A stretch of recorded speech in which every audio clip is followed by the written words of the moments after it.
আসসালামু বিসমিল্লাহির রহমানির রহিম ইয়াকা না'বুদু ওয়া ইয়াকা নাস্তাঈন। টুপি সুন্নতের প্রতীক। নবীজি টুপি মাথার দিতে আমরাও দিই।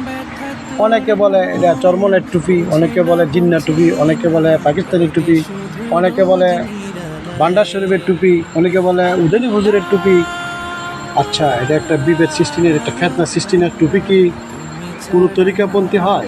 টুপি দিল নবীজির সুন্নত। যে লোক জরিয়ত ছাড়া টুপি সমস্ত দিন মাথা দিয়ে রাখবে সমস্ত কাজের সময়, রোজ হাস্যরের মাধ্যমে আল্লাহ রাব্বুল আলামিন সূর্যের তাপ থেকে ওই ব্যক্তিকে রক্ষা করবে। তাহলে টুপি কীভাবে তরিকাপন্থী হয়? কিছু কিছু মাওলানা আছে, তারা এই একটা ফেতনা সৃষ্টি করে, একটা বিভেদ সৃষ্টি করে সমাজে। আসুন আমরা সবাই ওই ধরনের বিভেদ সৃষ্টিকারীদেরকে ঘৃণা করি, কারণ টুপি সুন্নতপন্থী। যারা নবীজিকে মানেন, তারা যারা নামাজ পড়েন, তারা টুপি মাথায় দেয়। টুপি যে কোনো টুপি দিতে পারে।